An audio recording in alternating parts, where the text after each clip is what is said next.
अस्सलाम वालेकुम dear students, I hope कि लास्ट लेक्चर आप लोगों को बहुत अच्छे से समझ आया होगा। आज हम लोग स्टार्ट करने जा रहे हैं टाइप 4 हाइपर सेंसिटिविटीज़, जिसको आप लोग सेल मीडिएटेड हाइपर सेंसिटिविटीज़ भी कहते हो और एंटीबॉडी इंडिपेंडेंट हाइपर सेंसिटिविटी भी कहते हो। इसको एंटीबॉडी इंडिपेंडेंट हाइपर सेंसिटिविटी इस वजह से कहा जाता है क्योंकि इसके अंदर एंटीबॉडी का रोल नहीं होता। आप लोग कहते हो इसके अंदर इनिशिएट करने वाला या डिस्ट्रक्शन पैदा करने वाला, ख़राबी या तबाही पैदा करने वाला हमारे अपने टी सेल्स होते हैं जो कि स्टिमुलेट करते हैं और वो तकरीबन एक या एक से ज़्यादा दिन ले लेते हैं मेन रिएक्शन को स्टार्ट करने के लिए। इस वजह से हम लोग इसको डिलेड टाइप हाइपर सेंसिटिविटी का भी नाम देते हैं, because it takes a day or two for the T cells to stimulate following exposure. क्योंकि ये एक दिन या एक से ज़्यादा दिन ले लेता है क्या करने में, यानी कि टी सेल्स स्टिमुलेट होने में, किसको exposure to the antigen, antigen से सामना करने पर। इसी वजह से हम लोग इन रेस्पॉन्सेज को, इस रद्द अमल को हम लोग डिलेड टाइप हाइपर सेंसिटिविटीज़ का भी नाम देते हैं। ठीक है, आप लोग कहते हो सेल मीडिएटेड हाइपर सेंसिटिविटीज़ जो हैं ये मेन वाक्य होती हैं किस वजह से, दो तरह के एंटीजन से, एक एक्सट्रिंसिक एंटीजन होता है और दूसरा हमारा इंट्रिंसिक एंटीजन होता है। एक्सट्रिंसिक जैसा कि नाम से ही जाहिर है, एक्सट्रिंसिक है यानी कि एक्सटर्नल होगा, आपकी बॉडी से बाहर से आएगा, और इंटरनल है या इंट्रिंसिक है या सेल्फ एंटीजन है तो यानी कि आपकी बॉडी के अंदर ही ये मौजूद होगा। राइट, अगर आप लोग एक्सट्रिंसिक एंटीजेंस की बात करते हो तो आप लोग कहते हो ये ऐसे एंटीजेंस होते हैं, ठीक है, जो कि आपके बॉडी से बाहर से आते हैं, यानी कि एक्सटर्नली आपकी बॉडी के अंदर आएंगे और फिर वो मीन हाइपर सेंसिटिविटी रिएक्शन का की वजह बनते हैं। ठीक है, जिसके अंदर मोस्ट कॉमनली आप लोग कहते हो जो कॉमन एग्जांपल है आपके cell mediated hypersensitivity to external antigen की, यानी कि इस रिएक्शन की जो कि बाहर से आने वाले एंटीजन की वजह से होता है, वो क्या होता है, वो कॉन्टैक्ट डर्माटाइटिस है, यानी कि स्किन के ऊपर किसी किस्म की भी चीज़ का आकर कांटेक्ट होना, लगना और फिर रिएक्शन पैदा होना, कांटेक्ट डर्माटाइटिस, यानी कि आपकी जिल्द का, डर्मिस का टाइटिस यानी कि इन्फ्लामेशन हो जाना, सोजिश पैदा हो जाना, इन्फ्लामेशन, स्वेलिंग हो जाना। ठीक है, किसी चीज़ के लगने की वजह से आप लोग उसको नाम देते हो कांटेक्ट डर्माटाइटिस का, जिसकी वजह क्या होते हैं इन सम पीपल, कुछ लोगों में मतलब कि क्या होगा कि जब कभी उनकी स्किन जो है वो एक्सपोज होती है किसी केमिकल की वजह से या फिर किसी और चीज़ की वजह से, लाइक ज्वेलरी है या फिर कोई केमिकल है या फिर कोई दूसरी चीज़ें, लाइक आप लोग कहते हो कि जब कभी वो स्किन के ऊपर आके, जिल्द पर आके उनका कांटेक्ट होता है या आपकी जिल्द के ऊपर आके लगेंगी तो वो क्या करेंगी, वो एलर्जी पैदा कर देते हैं या रिएक्शन पैदा करती हैं। ठीक है, अब as for example some examples कौन सी हैं आपकी उन एंटीजेंस की, एलर्जेंस की, वो कहते हैं कैटिकोल्स आ जाते हैं, लाइक जो कि हमारे पॉइजन ईवी में, पॉइजन ओक के अंदर पाया जाता है, या फिर आप लोग कहते हो निकल एक धात है, ठीक है, जो कि ज्वेलरी के अंदर इस्तेमाल होता है, या डाइज यानी कि रंगने वाले जो रंगून होते हैं वो, ठीक है, रंग जो होते हैं जो कि कपड़ों को रंगने के लिए हम लोग इस्तेमाल करते हैं, या फिर organic chemicals used in the industry, या फिर कारखानों में इस्तेमाल होने वाले ऑर्गेनिक केमिकल्स। ठीक है, या फिर उनकी वजह से लोगों को एलर्जी होती है। राइट, दूसरी हमारी टाइप स्टार्ट होती है इंट्रिंसिक एंटीजेंस की, या फिर आप लोग कहते हो इंट्रिंसिक एंटीजन को सेल्फ एंटीजन, या फिर इंटरनल एंटीजन, यानी कि जो कि आपके अपनी बॉडी के अंदर मौजूद है।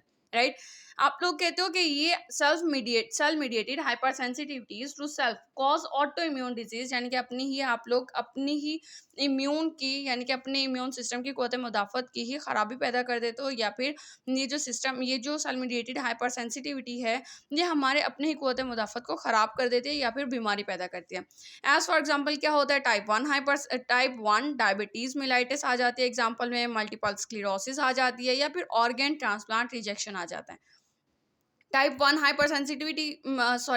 1 डायबिटीज़ मेलाइटिस की बात करें तो आप लोग कहते हो जब कभी हमारे टी सेल्स जो हैं वो ख़राब कर दें, ठीक है, हमारे बीटा सेल्स को, जो कि पैदा करें इंसुलिन को, ठीक है, हमारे बीटा सेल्स को ये ख़राब कर देता है, जो कि पैदा क्या करें, वो इंसुलिन को पैदा करें, लेकिन ये मौजूद हैं आइलेट्स ऑफ लैंगरहैंस में, और ये आइलेट ऑफ लैंगरहैंस मौजूद है हमारे पैनक्रियाज में, यानी कि हमारे लबलबे में। हमारे लबलबे यानी कि पैनक्रियाज के अंदर मौजूद आइलेट्स ऑफ लैंगरहैंस, यानी कि एक जगह पर जो हमारे बीटा सेल्स काम कर रहे हैं, ठीक है, और वो काम क्या कर रहे हैं, वो इंसुलिन को पैदा कर रहे हैं। ठीक है, अब ये क्या करेगा, हमारे टी सेल्स जो हैं वो हमारे बीटा सेल्स को ख़राब कर देता है, डिस्ट्रक्शन कर देता है, ख़राबी कर देता है या फिर तबाह कर देता है हमारे बीटा सेल्स को, जो कि इंसुलिन पैदा कर रहे हैं। ठीक है, और ये बीटा सेल्स मौजूद हैं आइलेट्स ऑफ लैंगरहैंस में, और ये आइलेट ऑफ लैंगरहैंस एक हिस्सा है हमारे पैनक्रियाज का, हमारे लबलबे का। अच्छा, अब इस डिस्ट्रक्शन को पैदा करने वाले हमारे दो सेल्स हैं। ठीक है, इन टी सेल्स के मजीद आप लोग कहते हो दो पार्ट्स आ जाते हैं या फिर दो हिस्से आ जाते हैं। एक आप लोग कह देते हो CD8+, ठीक है, आप लोग कहते हो एक एक CD8+ साइटोटॉक्सिक यानी कि साइटो सेल को किल करने वाला, और दूसरा CD8+ हेल्पर टी सेल्स यानी कि हेल्प करने वाला।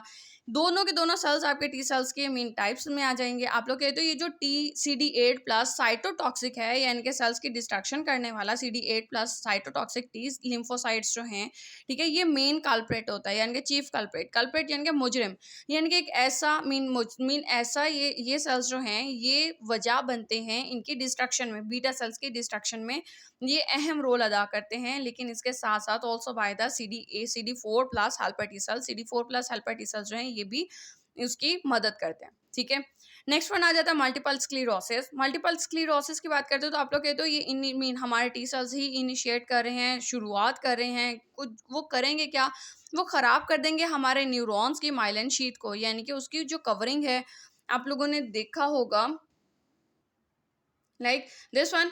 ये न्यूरॉन का स्ट्रक्चर आप लोग कहते हो, ये डेंड्राइट्स आ गए इसके, ये इसके एक्सॉन्स आ गए, और ये जो है इसकी कवरिंग जो इसको प्रोटेक्ट करे हुए है आप लोग कहते हो ये माइलिन शीट है, ठीक है।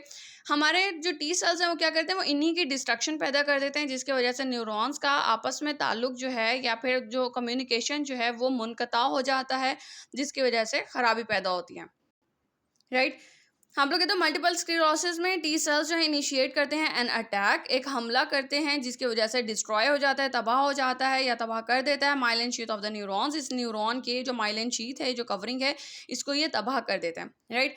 लास्ट वन हमारी आती है organ transplant rejection. Organ transplant rejection is also an example of the intrinsic antigens. ये कब होता है कि जब कभी कोई इंसान कोई ऑर्गन को ट्रांसप्लांट करवाता है, लाइक लिवर ट्रांसप्लांट करवाता है, और अगर हमारी बॉडी उस जो भी हम लोगों ने ट्रांसफ़र करवाया है, ट्रांसप्लांट करवाया है कोई भी ऑर्गन, अगर तो हमारी बॉडी उस ऑर्गन को एज अ फॉरेन पार्टिकल लेना लग जाती है कि ये तो बाहर से आया है और हमारे बॉडी के लिए ख़राब है, ठीक है, यानी कि हमारी बॉडी के लिए ख़तरनाक है ये चीज़, तो उसको एक्सेप्ट नहीं करती, उसको रिजेक्ट कर देती है कि नहीं हमने नहीं रखनी इस चीज़ को, और उसके खिलाफ एक्शन लेने लगती है, तो उस चीज़ को आप लोग कहते हो ऑर्गन ट्रांसप्लांट रिजेक्शन, ठीक है।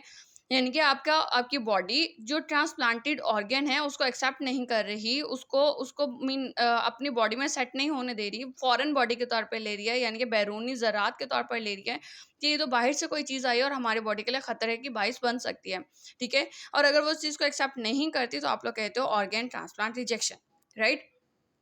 नेक्स्ट आप लोगों का स्टार्ट होता है mechanism of allergy. Mechanism of allergy की बात करते हो तो इसके अंदर 3 प्लेयर्स आते हैं। ये चीज़ हम लोगों ने इस चैप्टर के स्टार्ट के लेक्चर्स में भी हम लोगों ने पढ़ा था। दोबारा से इसको हम लोग रिवाइज कर लेते हैं। आप लोग कहते हैं मैकेनिज्म ऑफ एलर्जी के अंदर 3 प्लेयर्स आते हैं जो कि अहम रोल अदा करते हैं। नंबर 1 एलर्जन, यानी कि वो चीज़ जो कि एलर्जी पैदा करेगा। सेकंड वन इज़ एंटीबॉडी, यानी कि वो चीज़ जो कि हमारी बॉडी पैदा करेगी, ठीक है। एलर्जन की को डिटेक्ट करके उसको जांचते हुए हमारी बॉडी जो पैदा करेगी रद्द अमल में वो एंटीबॉडीज़ होंगे, और इन दोनों के क्रॉस लिंकेज की वजह से यानी कि इंटरेक्शन की वजह से क्या बनेगा, केमिकल मीडिएटर्स या इन्फ्लेमेटरी मीडिएटर्स जो हैं वो हमारी बॉडी उनको रिलीज़ कर देती है। आप लोग केमिकल मीडिएटर्स या इन्फ्लेमेटरी मीडिएटर्स और इसके अलावा आप लोग न्यूरोट्रांसमीटर्स का भी नाम देते हो इनको, न्यूरोट्रांसमीटर्स, राइट। अब हम लोगों ने स्टार्ट में भी पढ़ा था, आप लोग कहते हो फर्स्ट एक्सपोजर होता है और एक सेकंड एक्सपोजर होता है, यानी कि 2 तरह के एक्सपोजर होते हैं। यहाँ पर जो सामना हो रहा है वो आपके एलर्जन का हो रहा है, ठीक है। एक दफ़ा पहले आता है आपका एलर्जन और फिर बाद में दोबारा से दूसरा सामना होता है। आप लोग बात करते हो कि जब कभी फर्स्ट टाइम एलर्जन आपके बॉडी के अंदर दाखिल होता है तो आपके जो एपीसी सेल्स हैं यानी कि एंटीजन प्रेजेंटिंग सेल्स जो है वो क्या करते हैं, या फिर आप लोग बात कर ले तो टी लिम्फोसाइट्स की।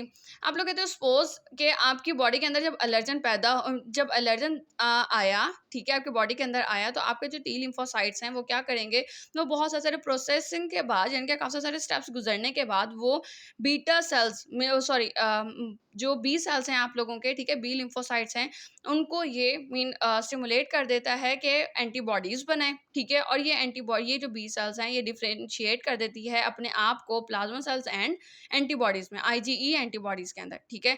इनके एंटीबॉडीज़ को अलग कर दिया, प्लाज्मा सेल अलग हो गया, ये बी लिम्फोसाइट्स कर रहे हैं, ठीक है। स्टार्ट हुआ था हमारे लिम्फोसाइट से, ठीक है। लिम्फोसाइट्स ने क्या किया, बहुत ज़्यादा प्रोसेसिंग के बाद स्टिमुलेट किया हमारे बी सेल्स को या फिर बी लिम्फोसाइट्स को कि वो एंटीबॉडीज़ बनाएँ, ठीक है? और ये जो बी लिम्फोसाइट्स हैं, ये अपने आप को प्लाज़्मा सेल्स और एंटीबॉडीज़ के अंदर तब्दील कर देती है।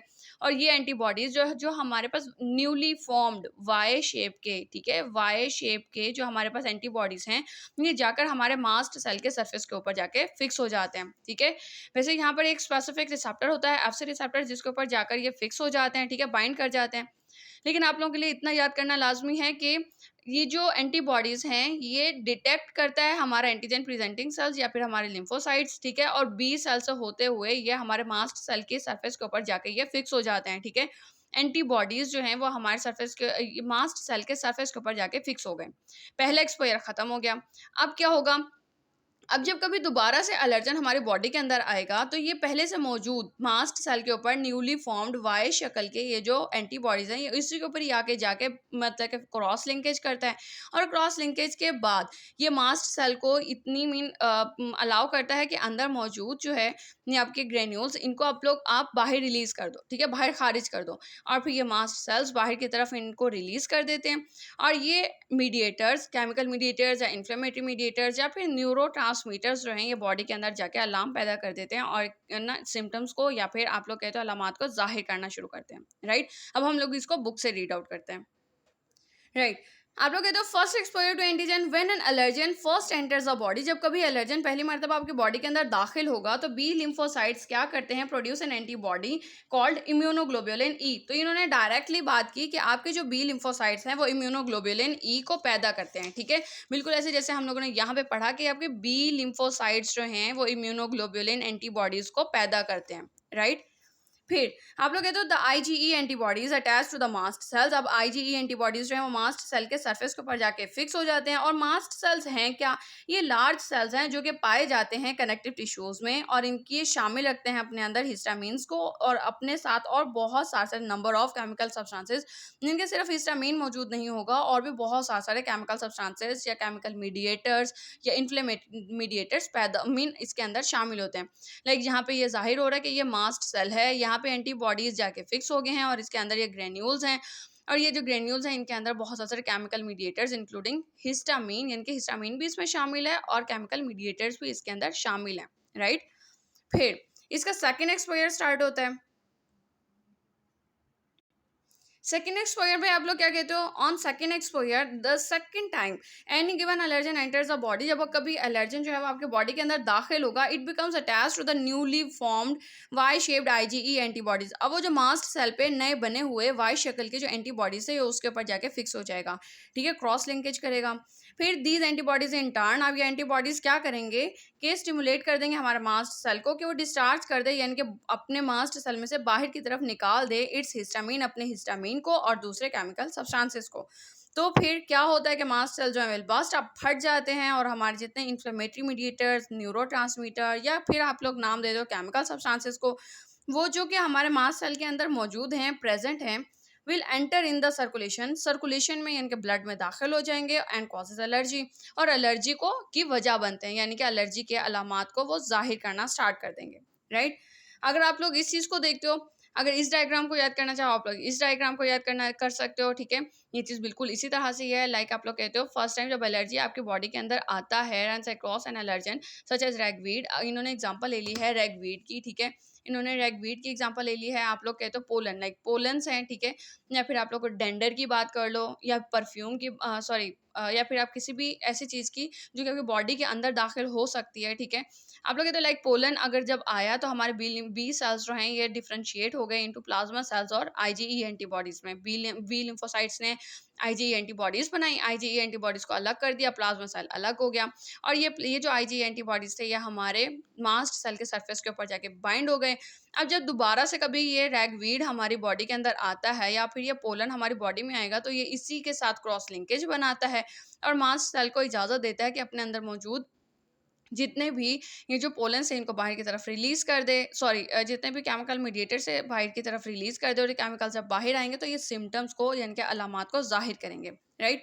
अब हम लोग बात कर लेते हैं कुछ एग्जांपल्स की, किसकी, इन्फ्लेमेटरी मीडिएटर्स की, यानी कि हमारे जो इन्फ्लेमेटरी मीडिएटर्स जो कि इन वेसिकल्स के अंदर ये जो ग्रेन्यूल जो छोटी छोटी सी पॉकेट्स हैं, या फिर कह दो कि छोटे छोटे से जो छोटे छोटे से छरों के जैसे लाइक पैकेट्स होते हैं, आप लोग कहते हो कि उनके अंदर जो मौजूद हैं केमिकल मीडिएटर्स वो कौन कौन से होते हैं। तो यहाँ पर आपके पास एग्जांपल्स बहुत सारे आ जाते हैं, लाइक हिस्टामिन है, bradykinin, prostaglandin, interleukin 1, interleukin 2, thromboxane और ल्यूकोट्राइन, राइट। इसके बाद रोल ऑफ मीडिएटर्स, मीडिएटर्स ये जब रिलीज हो जाएंगे, ठीक है, लाइक दिस वन, अगर ये मीडिएटर्स आपकी बॉडी से रिलीज हो जाते हैं, सॉरी मास्ट सेल से, ये मास्ट सेल जो है ये जब रिलीज कर देगा तो अब ये बॉडी के अंदर करता कैसे, लाइक इन्फ्लेमेटरी मीडिएटर्स हैं, ठीक है। आप लोग कहते हो जब कभी लाइक दिस वन कि ये मास्ट सेल था, ठीक है, इसके ऊपर ये जो आपका एंटीबॉडी लगा हुआ है, इस पे एलर्जन आके लगा, एंटीजन आके लगा, ठीक है, और इसने रिलीज कर दिया आपके मीडिएटर्स को, ठीक है, केमिकल मीडिएटर्स को। सपोज हिस्टामिन है, हिस्टामिन क्या करता है, जैसे कि हम लोग ये पहले पढ़ चुके हैं कि ये हिस्टामिन जो है ये आके आपके ब्लड वेसल्स को नॉर्मल से डायलेट कर देता है पहले, यानी कि लाइक अगर दिस वन था, लाइक अगर तो इस तरह से था तो ये डायलेट कर देता है, डायलेट कर देगा तो इधर ये जो आपके यहाँ से जितना ज़्यादा डायलेट होगा यानी कि फैल जाएगा, उतना ज़्यादा ही वहाँ से फ्लूइड फ्लो करने लगेगा, यानी कि उसमें से उतना ही ज़्यादा फ्लूइड जो है वो बहना स्टार्ट कर देता है। और इनके इन सेल्स के अंदर भी स्पेसिंग आ जाती है, स्पेसिंग आएगी तो फिर फ्लूइड लीक करने लगेगा, इन स्पेसिंग में से बाहर की तरफ निकलना स्टार्ट हो जाता है, और फिर वो बाइस बनता है स्वेलिंग की, यानी कि सोजिश की, या फिर आप कहते हो कि वहाँ पर एडिमा हो जाता है, फ्लूइड इकट्ठा होने लग जाता है, और फिर वो बाइस बनता है स्वेलिंग की, सोजिश की, दर्द की, ठीक है, या फिर इसके अलावा और दूसरे अलामात को जाहिर करते हैं, राइट। उम्मीद करती हूँ कि आज का लेक्चर आप लोगों को समझ आया होगा। अगर आप लोगों को समझ में आया है तो काइंडली लाइक दिस वीडियो, और अगर आप लोगों को कोई भी क्वेश्चन हो तो आप लोग मुझसे क्वेश्चन कर सकते हैं in comment section. Thank you so much.